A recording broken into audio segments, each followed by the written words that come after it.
Pennsylvania State University, 40,000 undergraduates make the daily trek between their classes. While students often walk these crowded streets, many choose other forms of transportation to cover the long distances across campus. Biking is a popular alternative, as well as the catabuses. Other forms of wheeled transportation, such as rollerblades and scooters, are also used. But what about skateboards? Skateboarding is prohibited at Penn State. In fact, it is prohibited in all of State College. And yet, many students utilize skateboards as their mode of transportation. The lack of compliance with the rules leads us to some questions. First, how and why did these rules develop? Second, what exactly are the rules? Third, how well are these rules enforced, and how well are they followed? And perhaps most importantly, is there a need for change? Perhaps we should start by understanding when and why the rules came into place. Skateboarding didn't reach prominence until the late 1980s. It became a culture and a lifestyle rather than just a small hobby as skaters began to develop a distinct style. This lifestyle of street skating grew in popularity as skaters like Tony Hawk were televised and gained significant fan bases.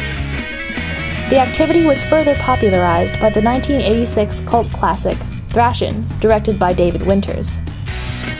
While kids first started imitating their idols in skate parks, they eventually began skating on streets, stairs, benches, railings, and other urban properties.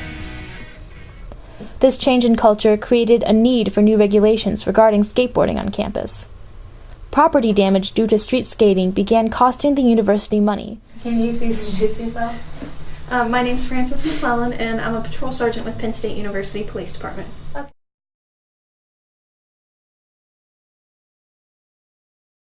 The information that I found right around like 1992 is when they really started seeing a lot of damage to benches, decorative walls, to the curbs themselves, a lot of them being damaged by skateboarding. So that's when they decided, they were discussing it for a while, and then they did finally agree that that's a rule that they wanted to pass for no skateboarding. The Penn State Policy Manual defines skateboard as a board of any length mounted on roller skate type wheels. This includes longboards, which are boards that are longer in length with softer, larger wheels that make acrobatics impossible. The manual specifically states that the use of any type of board on campus is prohibited.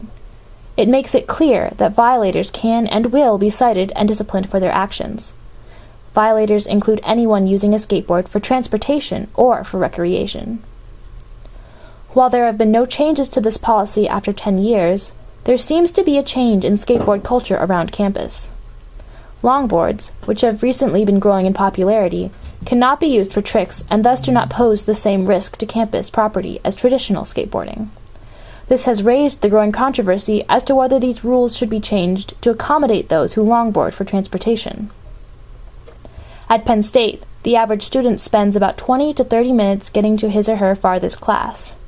Since riding a skateboard or longboard significantly reduces this time, some individuals choose to disregard the regulations and skateboard anyway. However, even with the increasing use of skateboards solely for transportation, Sergeant McClellan says she still encounters trick skateboarders and the damage they leave behind. I know that there's been an argument for a very long time about longboards and how you can't do tricks on them, and a lot of students are saying that they use them for transportation. I see their point.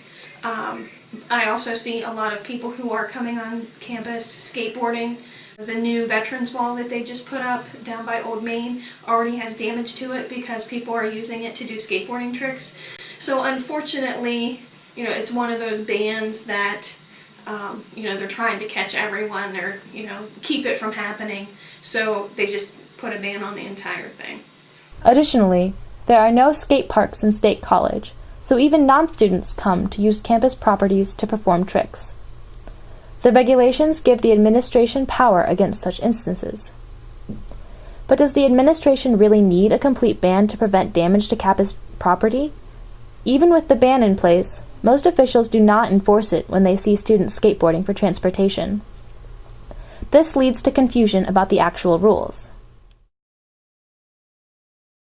No, I haven't a clue. What are the rules? I think think you're not allowed to skateboard on the sidewalks. But that's really all that I know about it. But I feel like I see them all the time. Since law officials only consistently enforce acrobatic skateboarding, students question whether the ban should remain in place. Every once in a while, someone skating for transportation gets cited, and it seems like the reasons one skater gets chosen over another is arbitrary. Yeah, I actually got stopped by a cop and he took my information. Oh, really? I think I'm about the only person that I know that has gotten stopped. So, like, why did he stop you? Well, apparently the sport of skateboarding is legal on campus and in State College. In State College? Like, just the whole area. Okay. So if you're downtown, on campus, anywhere, you are not allowed to do it. And he came up with some stuff about it being like, oh, well, the skateboarders, not the longboarders. Like, the skateboarders cause too much damage, which, really, how many skateboarders are there? It's just one of those rules that was changed back in the day, and it hasn't. Nobody ever came back to do anything about it. So the question remains, what should we do? Should we keep the rules as preventative measures against possible damage to property? Many students already safely skateboard without getting cited. So, does this mean the current regulations are obsolete? I wonder if it's a insurance-related problem. I mean, are they actually using it to get around, or are they doing, leaps off of high stone walls and possibly, being a real risk for insurance? So I would say if it's used for transportation, then that's would seem perfectly fair. I think there should be a policy. I did a paper on this, and there was a policy at another school that talked about they made it legal, but only if you're responsible. So, like, basically they're giving them a shot. If they, like, start messing up, running into people, or causing more damage, they're going to cut the rule off. And I think that should be applied here. If they're doing it at other colleges, that would be the fair way to do it. Tricks can be performed on bikes, rollerblades, and scooters, but these vehicles are allowed on campus. Why not skateboards? Is their reputation as an instrument for acrobatics rooted in enough truth to support a complete ban? Perhaps as the controversy grows, a solution will present itself in which both skateboarders and officials can agree. In the meantime, if you choose to cruise, watch out for the red and blue. Cowabunga, dudes!